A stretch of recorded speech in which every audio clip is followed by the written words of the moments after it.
The camera glides over an endless Antarctic desert. Wind sweeps across frozen dunes like soft whispers from another world. No movement. No life. Only an ocean of ice folding into the horizon. And then, a black shape breaks the white. A ship. Drifting. Silent. The Aurora Drift. A research icebreaker that vanished 137 days earlier. Her deck is rimed with frost. Her windows fogged from the inside. Her mast groaning as the wind shifts. The recovery ship Hawthorne approaches cautiously. Nobody speaks. Nobody breathes. Because even from a distance, something about the vessel feels wrong. Too preserved. Too untouched. Too quiet. Like a moment frozen, not by temperature, but by something older. And watching. The Hawthorne crew, 8 hardened polar recovery specialists, prepare to board. Lights flicker as they cross the gangway. Boots thud against the iceless deck. Unnaturally clean. No footprints. No signs of struggle. Not even seagull droppings or weather damage. As if the ship was sheltered in a bubble of suspended time. Inside the dining hall, trays of food half-eaten. Coffee still frozen mid-drip from a machine. Silverware on the floor as if dropped mid-bite. But no bodies. No clues. Just a sudden stillness pressing against the visitor's ears. The narrator describes the first major discovery. The captain's log lying on the bridge console, its edges rimmed with frost. Entry 1 is normal, routine weather notes. Seismic survey goals. Plans to study a newly opened cavern beneath the ice. But the final line of that first entry chills the recovery team. Unusual pressure readings detected under the shelf. Depth unknown. The hour begins to darken. The log's next entries shift in tone. Day 4. Groaning under the hull. Unrelated to ice drift. Day 5. Night watch reports hearing voices. Possibly resonance from the cavern. Day 6. Crew biologist Elena claims shadows move against the wind. The Hawthorne team splits to search the vessel. Below deck, a maintenance corridor where the paint is oddly scratched. Not claw marks. Not tool marks. Something more deliberate. Deep gouges spelling. Listen. Meanwhile, on the bridge, the ship's radio flickers to life on its own, playing faint static patterns that sound almost rhythmic. Almost like breathing. Recovered audio files provide the first real terror. A frantic scientist. We drilled into something. It's not rock. It's not ice.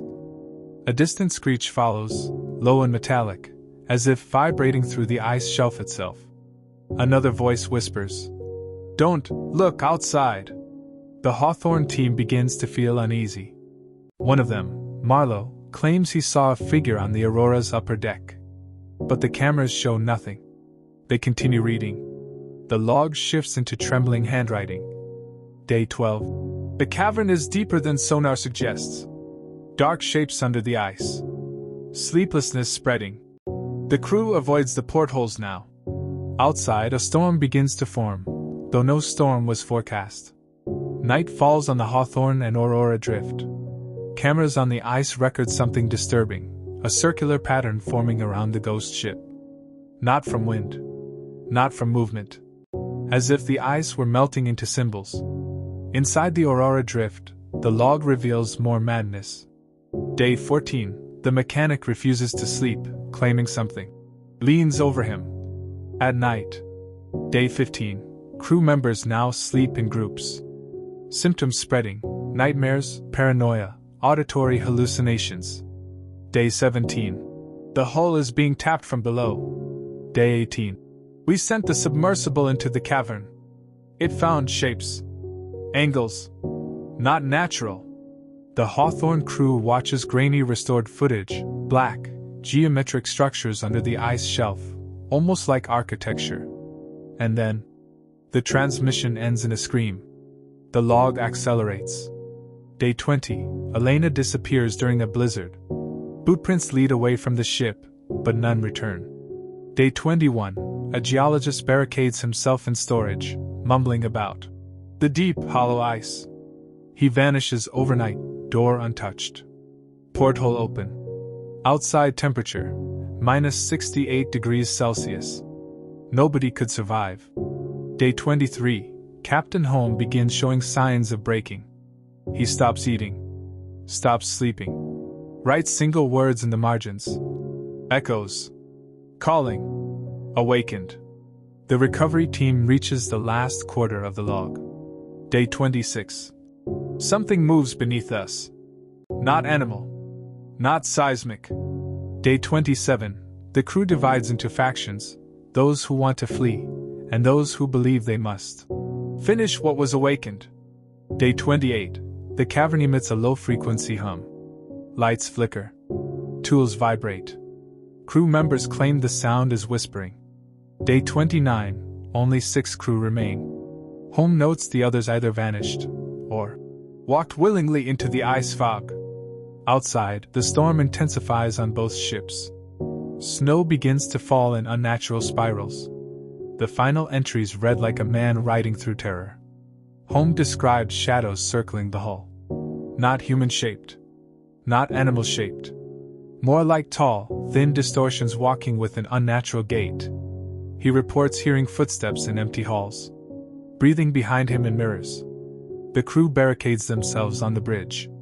Gunshots are heard in one audio clip. Screams echo beneath metal floors. Holm writes, "The ice is hollow. It breathes. Then, we should never have opened the cavern." The recovered last transmission is played in full. Shouting. Alarms. Water flooding the lower decks. Something pounding violently under the hull. A voice near the mic. "Holm! It's rising!" Holm responds with a trembling. "We woke it." The audio warps as something massive scrapes along the underside of the ship. Screams. Metal tearing. Crew running. Then, a deep, resonant sound, like a roar but impossibly distant and impossibly large. Followed by silence. And one last whisper from Holm. "It comes for the ones who listen." Transmission ends. As the recovery team finishes decoding the log, they notice things happening around them. Footsteps on the Aurora Drift's upper deck. But all team members are inside. Frost patterns forming symbols identical to those seen in the cavern footage. Lights flickering with a rhythmic pulse. Then a Hawthorne technician disappears. Her headset found on the gangway. Her last recording. Something is under the ice. Storm intensifies. Visibility 0. The Hawthorne considers abandoning both ships, but the ice begins to shift, trapping them. Then they hear tapping. Not on the Aurora Drift. On the Hawthorne's hull. In desperation, the recovery team reviews the Aurora Drift's last unprocessed video file. It shows the cavern again. A vast abyss glowing faintly from deep below. Not with light, with movement. Something huge stirs beneath the ice. Not a creature. Not a machine. Something ancient. Something architectural. Something alive through stillness. The final frame shows the same symbols scratched into the corridor wall, but glowing beneath the ice shelf. The Hawthorne's hull groans as something moves under them too. Panic sets in. The team realizes, whatever engulfed the Aurora Drift, followed the log. Followed the broadcast. Followed awareness. Followed them. The story draws to its closing moments. The storm calms suddenly. The Aurora Drift drifts silently again. The Hawthorne floats beside it, lights flickering, systems failing. A recovery specialist reads the very last, half-legible line of the log. "It follows the ones who read this." The narrator pulls back through the whiteness. 2 ships. One silent. One dying. Both watched by something beneath the ice. And then, a faint tapping begins again, as if asking to be let inside. If you discovered a perfectly preserved ship in the Antarctic, its crew vanished, its logbook warning that simply reading it invites something out of the ice, would you investigate further?